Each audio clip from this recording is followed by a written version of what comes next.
melanjutkan konten yang kemarin dengan pertanyaan dari Kak Dewi yang bertanya tentang apa sih keuntungan dan kekurangan bergabung di kapal pesiar itu sendiri. Nah, kali ini akan dijawab oleh Kak Fado ya. Oke, silahkan Kak Fado jawab. Oke, jadi menindaklanjuti atau membahas ya, bukan menindaklanjuti ya, tapi lebih tepatnya membahas tentang keuntungan dan kelebihan apabila kita bekerja di kapal pesiar nanti. Jadi di sini saya sudah merangkum ya, ada 5 keuntungan dan 5 kekurangan apabila bekerja di kapal pesiar. Jadi untuk yang pertama sendiri, keuntungan bekerja di kapal ini kira-kira mana dulu nih Kak? Mau keuntungan dulu apa kekurangan dulu? Keuntungannya dulu Kak Fado. Nanti kalau setelah keuntungan dibahas secara menyeluruh langsung ke kekurangannya. Oke, kalau misalnya kekurangannya dulu atau misalnya kelebihannya dulu, habis itu kekurangan. Sekarang saya mau nanya dulu nih pada Kak Mia. Kira-kira kalau Kak Mia mau dapat kabar, ada 2 kabar. Kabar yang pertama itu kabar baik, kabar yang kedua adalah kabar buruk. Kira-kira Kak Mia pengen kabar baik dulu atau kabar buruk dulu? Kabar baik dulu dong. Kabar baik dulu, misalnya nih, Kak Mia dapat tiket konser, tiket konser yang mana tiket konser tersebut adalah artis favoritnya Kak Mia nih. Ya kan, seneng banget kan pastinya. Bagaimana rasanya? Perasaannya ya senang, happy gitu ya. Kan bisa bertemu dengan fans ya. Iya. Tapi kabar buruknya Kak Mia terkena kanker pankreas. Aduh, itu kabar yang tidak saya inginkan itu Kak. Nah, jadi kira-kira kalau dalam hal seperti itu, bagusnya kabar baik dulu atau kabar buruk dulu yang diterima? Kalau seperti itu, dengan kasus seperti itu, kabar buruk dulu mungkin ya Kak Fado ya.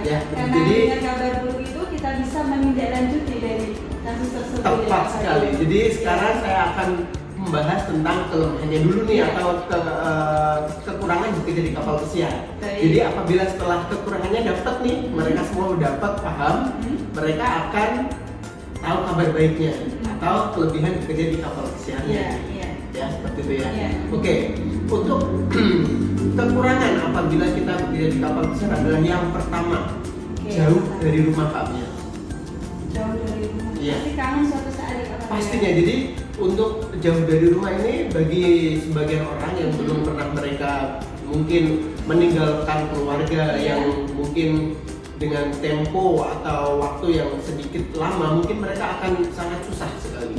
Tapi dengan seperti itu untuk saat ini sendiri masih bisa kita akalin kan?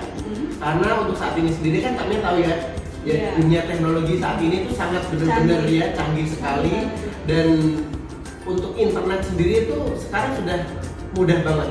Ya, jadi walaupun kita jauh dari rumah, kita masih bisa berkomunikasi dengan keluarga, dengan teman, atau mungkin dengan istri atau pacar mungkin ya. Iya, jadi benar sekali. Jadi kita masih bisa tetap video callan dengan sanak keluarga ya, seperti itu. Jadi itu adalah salah satu pertama kali apabila bekerja di kapal pesiar, itulah kekurangannya ya. Jadi jauh dari rumah. Ya. Terus yang kedua, makanan nih Kak Mia. Kenapa Kak Fado makanannya? Gak enak kah? Sebenarnya kalau dibilang makanan tidak enak, bukan. Makanannya tuh justru malah enak banget ya.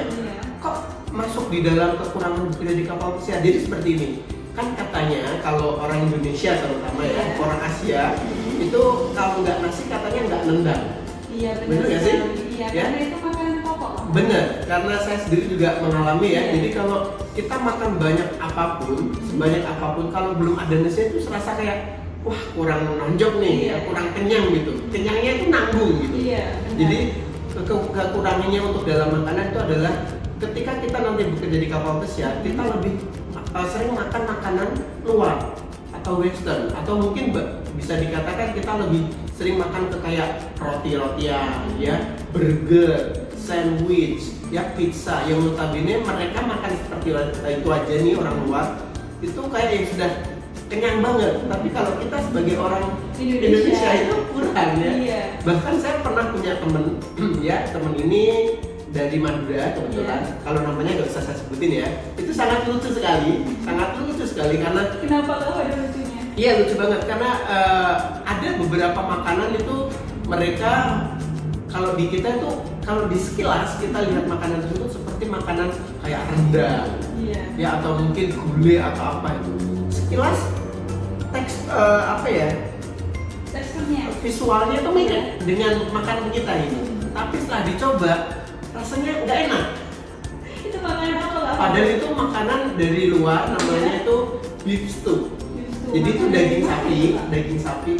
Beef stew itu makanan western juga ya. Iya. Jadi itu benar-benar teksturnya tuh visualnya wah enak banget ya kayaknya nih, seperti kayak dendeng atau mungkin rendang sapi Iya. gitu ya. Tapi ternyata nggak enak. Nah, kalau pas ada makanan seperti itu pasti ada nasi. Cuman nasinya itu memang porsinya di sana tidak begitu banyak seperti roti, ya. Dan temen saya dari Madura itu dia tuh mau ngambil sapi itu takut nanti nggak kemakan. Iya. Akhirnya dia ambil nasi sama ngambil pizza Pak dia. Nasi dicampur sama pizza. Nah, jadi saya nanyain, kenapa nih kamu kok ngambil nasi sama pizza? Iya, pizza itu sebagai lauknya. Jadi ya itu adalah pengalaman teman saya sendiri, dan saya tuh apa ya, bener-bener tahu gitu cara mengatasi kalau mungkin kita lagi kangen sama makanan Indonesia ya, jadi kita nggak tahu. Jadi salah satu mengatasinya seperti itu. Terus yang kedua itu kadang mereka bikin mie instan. Iya. Dan mie instan tersebut mungkin kalau di kita kan memang penolong banget ya sebagai seorang pelaut ya.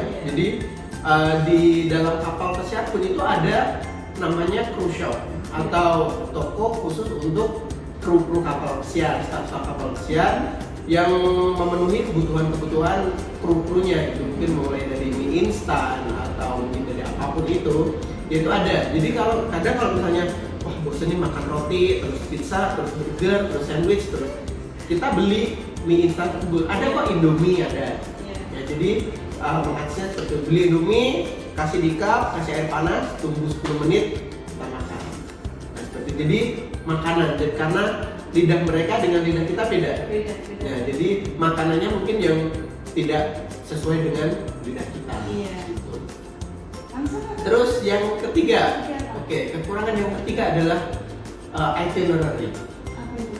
Jadi itinerary itu rencana perjalanan. Jadi rencana perjalanan apabila nih kakak-kakak semua nih ya yang baru join ke kapal pesiar, itu mungkin akan mengalami yang namanya perjalanan yang sangat lama. Jadi maksudnya perjalanan yang sangat lama itu bagaimana Kak? Jadi seperti ini, dari Indonesia ke home port atau negara tujuan di mana kapal pesiar itu bersandar, ya, menjadi home port kita. Nah itu misalnya saya sendiri pernah mengalami ya dari Indonesia ke Florida. Jadi lebih tepatnya itu kurang lebih saya mengalami waktu hampir 2 hari, dan saya transit. Jadi mulai dari Indonesia ya, dari Jakarta ke Taipei, ya Taipei ke San Francisco, San Francisco ke Chicago, Chicago ke Los Angeles, dan yang terakhir ke Fort Lauderdale. Nah, jadi seperti itu. Jadi sangat lama sekali, sekitar 37 jam total. Ya, cuman itu sudah termasuk sama delay. Ya, seperti itu. Oke, jadi yang keempat itu adalah kekurangannya lebih ke tidak ada hari liburnya. Bekerja terus menerus? Iya, selama kontrak. Jadi kontraknya kan kemarin sudah saya bilang, kontraknya kan 6 sampai 8 bulan. Nah, untuk tidak ada selama 6 sampai 8 bulan tersebut tidak ada hari liburnya sama sekali. Ya, kita harus bekerja terus dan hari liburnya akan diganti pada waktu selesai kontrak tadi. Kan kontraknya kan pulang ya Kak ya? ya pas pulang ya kan itu kurang lebih 6 sampai 8 minggu atau bahkan lebih. Jadi kurang lebih 2 sampai 3 bulanan lah di rumah. Nah, itu adalah hari libur kita. Jadi hari liburnya tergantikan pada waktu kita pas pulang. Jadi selama 6 sampai 8 bulan itu memang tidak ada liburnya sama sekali. Jadi kita kerja terus seperti itu. Sudah? Terus yang kelima, Oh iya, yang kelima itu adalah mungkin lebih ke manajemen ya, manajemen waktu terutama manajemen waktu. Jadi untuk di kapal pesiar sendiri itu tidak ada yang namanya shift. Dalam arti tidak ada yang namanya shift itu seperti ini. Misalnya masuk di housekeeping, atau kalau di housekeeping mungkin masih ada shift ya. Jadi dia masuk pagi, masuk siang, itu itu, atau masuk malam itu ada. Cuman kalau masuk di F&B service itu tidak ada yang namanya shift. Jadi kita full. Maksudnya full. Ya, maksudnya full seperti ini. Yang namanya kita bekerja di restoran kan ada yang namanya apa itu namanya? Jam makan ya. Jadi mulai dari breakfast, lunch, and dinner. Nah, kita bekerja di tiga jam makan tersebut gitu. Pagi kita masuk untuk kerja ya, untuk breakfast kita prepare. Nanti habis itu kita istirahat. Nanti pada waktu jamnya makan siang, jam lunch itu kita harus bekerja lagi ya, sampai kan ada jam-jamnya tuh. Misalnya breakfast mulai dari jam 6 sampai jam 9. Nanti kita istirahat ya, jam 11 mulai lagi untuk lunch ya, jam 11 sampai kurang lebih jam setengah 3. Nanti kita istirahat lagi ya, nanti mulai lagi untuk dinner. Kita harus prepare mulai dari jam setengah 5 sampai jam 10 malam. Jadi tidak ada shift. Jadi setiap hari seperti itu, dan istirahatnya pun kepotong-potong ya, seperti itu ya. Dan itu adalah kelemahan ya, atau kekurangan untuk bekerja di kapal pesiar seperti itu. Sudah apa dia? Nah, jadi itu adalah 5 kekurangan yang menurut saya itu benar-benar untuk yang mungkin kita sendiri kalau awal-awal ya, saya dulu juga awal-awal masih sangat kaget ya, tapi setelah dilalui, setelah dijalankan, setelah dilakukan itu ya enjoy aja sih sebenarnya ya. Terus langsung aja ya Kak Made ya, kalau keuntungan. Oke, kalau yang didapatkan. Oke. Jadi kalau bicara tentang keuntungan apabila bekerja di kapal pesiar itu, saya benar-benar excited banget ini untuk ngomong. Jadi biar semua yang di luar itu tahu kalau misalnya bekerja di kapal pesiar itu tidak sehoror atau tidak seburuk yang orang darat pikirkan seperti itu. Jadi keuntungan yang pertama adalah uang atau gaji. Gajinya Oke. gede Ya, jadi kalau ngomong masalah gaji itu, kita ya sebagai orang Indonesia itu yang notabene nilai tukar rupiah itu masih sangat jauh, itu sangat diuntungkan apabila kita bekerja di kapal pesiar dengan gaji dolar yang secara otomatis apabila kita tukarkan ke rupiah itu sangatlah besar sekali. Nah, itu keuntungan yang pertama. Jadi gajinya sangat besar yang pertama, karena berkisar dari 700 sampai 926 dolar per bulan untuk posisi awal atau pertama kali masuk di kapal pesiar, tergantung dari perusahaannya. Jadi untuk yang misalnya dapatnya 700 dolar nih per bulan nih misalnya, dan itu kurang lebih dapat 10 juta per bulan. Dan itu belum termasuk uang tip. Belum termasuk uang tip. Ini berapa Kak Made? Kalau uang tip itu kita relatif ya, tergantung bagaimana kita nge-treat tamunya kita. Semakin kita pelayanannya bagus, mungkin juga tip yang kita dapat juga semakin banyak gitu. Kalau misalnya ditanyain berapa sih jumlah tip terbanyak misalnya sehari, atau mungkin dikumpulkan dalam 1 bulan, itu tergantung ya, tergantung. Bisa mulai dari 200 dolar mungkin per bulan, atau mungkin bisa 400 dolar per bulan. Jadi itu uang tipnya dia itu udah segitu gitu. Karena saya pernah dapat dan uang tip atau tip itu jenisnya beda-beda. Kadang ada tamu yang ngasih tipnya itu berupa hadiah atau gift. Dan itu saya pernah dapat gift itu 1 botol vodka ya, asli Polandia. Dan itu kebetulan karena saya I don't drink alcohol, jadi itu saya kasih ke teman lagi gitu. Karena itu tipnya seperti itu. Terus saya juga pernah mendapatkan tip 1 hari itu 55 dolar. Kalau misalnya dikalkulasi ya, tiap hari dapatnya 55 dolar, terus dalam 1 bulan sudah berapa? Katakanlah kita ngambilnya 50 dolar aja ya, 50 itu enggak dong, 1.500 dolar. Kalau itu dapatnya per hari 50 dolar. Cuman kan yang namanya tip kan naik turun. Kadang ada yang sehari nggak dapat sama sekali. Kadang ada yang sehari cuma 5 dolar, atau mungkin kadang 2 dolar, atau kadang 10 $10 kan nggak tentu. Ya tapi kalau misalnya di rata-rata itu ya tergantung bagaimana kita nge-treat tamunya kita agar kita dapat tip yang banyak seperti itu. Jadi keuntungan yang pertama adalah di gaji dan uang tip. Jadi itu sangat besar sekali seperti itu. Terus yang kedua, keuntungan yang kedua. Nah ini pasti kalau anak-anak zaman sekarang itu suka jalan-jalan ya. Benar, traveling. Jadi apalagi keliling dunia itu suka. tepat sekali. Jadi pada waktu bekerja di kapal pesiar yang dibayangkan orang itu wah nanti pasti kerjanya di kapal terus. Nanti nggak sandar-sandar. Bukan, itu salah besar. Karena apabila kita bekerja di kapal pesiar itu tahu nggak sih kapal pesiar itu apa? Pasti tahu kan ya. Jadi kapal pesiar itu adalah kapal wisata. Ya kapal wisata yang dimana kapal tersebut itu mengantarkan tamu-tamunya dari negara satu ke negara yang lain, dari tempat wisata satu ke tempat wisata yang lain. Nah, jadi salah satu keuntungannya adalah traveling. Ya, kenapa saya bisa bilang salah satu keuntungannya adalah traveling? Iya, karena pada waktu kapal itu sandar, itu kalau pas kita lagi off duties bukan berarti kita ini ya tidak bekerja, bukan. Tapi off duties itu misalnya kan tadi saya sudah bilang pada waktu di kekurangan tidak ada hari libur. Tapi kita kan kadang dapat jam kosong. Nah jam kosong itu bisa kita gunakan untuk keluar, untuk jalan-jalan, untuk ya biar kita tahu negara yang sudah kita kunjungi itu seperti apa.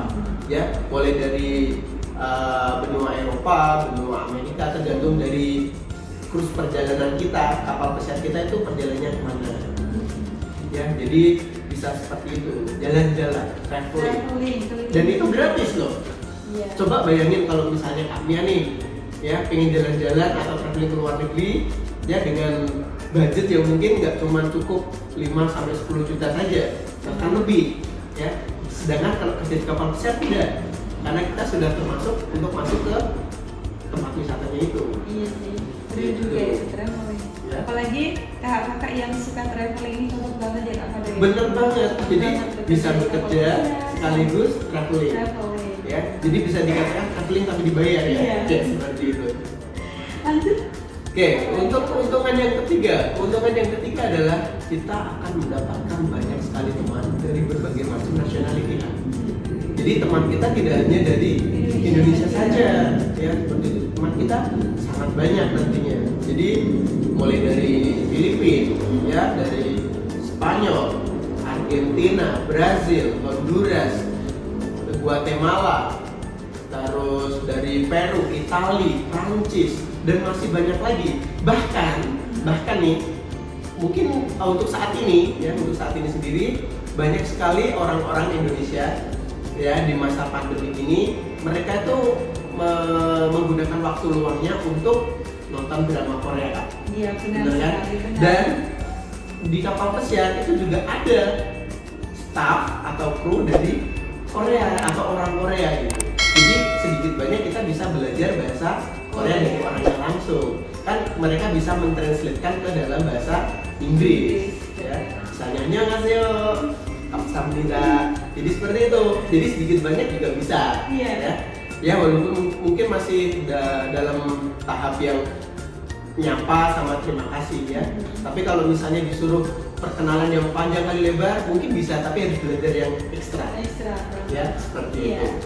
Selain itu juga kita bisa mengeksplor bahasa kita ya Kak ya. Benar Indonesia sekali. Kita ajarkan ke orang luar kan bisa juga ya. Iya benar sekali. Apalagi bahasa Jawa itu paling disukai. Ya karena identik lebih ke sopan ya, sopan banget bahasa kita itu. Iya. Ya seperti itu. Lanjut apa deh? Ada lagi? Oke, untuk keuntungan yang keempat. Keuntungan yang keempat adalah keamanan kerja. Jadi semua keamanan kerja di kapal pesiar itu sudah terjamin dan sudah mengikuti standar IMO atau International Maritime Organization.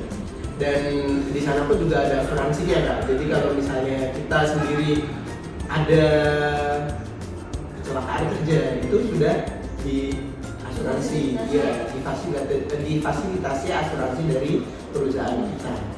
Seperti itu. Jadi jangan khawatir untuk misalnya wah nanti nggak ditanggung dong gini-gini, enggak. Jadi mereka sudah tanggung jawab untuk keamanan kerja kita. Ya, misalnya mungkin beberapa orang itu mungkin takut dengan seperti apa ya kasusnya di Titanic, ya. Sebagian orang tuh pasti tahu film tersebut.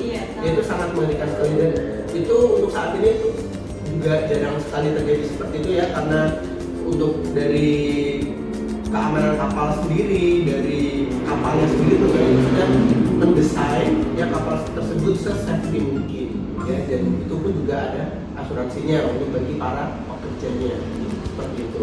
Terus yang kelima, yang terakhir ya? Ya, yang terakhir. Jadi untuk keuntungan yang terakhir adalah kontrak kerjanya itu bisa sampai lama atau kontinuitas.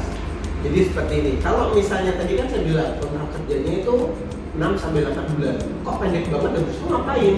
Ya kan? Jadi kontrak kerjanya itu kontinuitas. Jadi 6 sampai 8 bulan bekerja, kontrak selesai. Nanti kita di rumah 2-3 bulan. Habis itu kita berangkat lagi. Ya. Di sana 6 sampai 8 bulan lagi. Habis itu pulang lagi di rumah 2-3 bulan, berangkat lagi terus menerus, dan itu pun sampai kita bisa dikatakan itu oh udah cukup nih, atau oh saya kira ini sudah waktunya saya pensiun misalnya. Itu beristirahat di rumah kan? Iya, jadi seperti itu. Jadi bisa apa itu namanya? Misalnya nih umur 50 tahun, umur 60 tahun masih bisa mampu untuk bekerja di kapal pesiar, mereka akan memperkerjakan, karena teman-teman saya pun yang dari luar negeri itu juga banyak yang sudah berumur. Saya punya teman ya namanya Sanchez. Orang mana itu namanya? Sanchez. Jadi kalau nama panjangnya saya kurang lupa, Hector Sanchez Fernandez atau siapa itu. Dia umurnya tuh sudah 60 sekian tahun. Dia orang Guatemala. Ya, orang Guatemala, dan dia masih bekerja di kapal pesiar sampai sekarang. Jadi bagi kalian yang mau berkarir di kapal pesiar itu masih tetap bisa sampai umur berapapun. Ya, seperti itu. Dan itu adalah 5 rangkuman keuntungan dan kelemahan, ya, keuntungan dan kelemahan apabila kita bekerja di kapal pesiar. Saya kira cukup sampai di situ dari saya. Terima kasih kembali untuk waktunya. Iya, jangan lupa like, comment, dan subscribe. Dan jangan lupa juga terus ikuti akun YouTube kita, konten kita, agar kalian juga bisa mendapatkan informasi seputar dunia perhotelan dan kapal pesiar dari Dream Ocean College. Dan jangan lupa kita juga masih buka pendaftaran nih, ya. Untuk pendaftaran sendiri kita masih buka setiap hari. Iya, benar. Ya, untuk pendaftaran kita buka setiap hari, dan untuk kelasnya kita akan sesuaikan sesuai dengan kuota kelasnya masing-masing. Kita juga buka setiap bulan ya Kak Fadil ya? Iya, Setiap tepat bulan sekali. pasti ada kelas ya Kak? Iya, setiap bulan, dan untuk pendaftaran setiap hari. Ya. Terus jangan lupa tetap lakukan pola hidup sehat di masa pandemi ini ya, agar kita selalu sehat dan terjaga dari COVID-19. Ya. Seperti itu. Jangan lupa kalau pergi pakai masker dan hand sanitizer, cuci tangan kali ya Kak Fadil? Iya, lebih sering cuci tangan ya. Lebih sering cuci tangan. Oke, jangan lupa tonton terus dan ikuti akun channel kita ya, akun YouTube kita di Dream Ocean Official. Jangan lupa like, comment, and share, subscribe, dan jangan lupa tekan tombol lonceng untuk mendapatkan notifikasi video-video kita berikutnya. Oke, see you. Bye. Salam pemburu dolar. Salam pemburu dolar.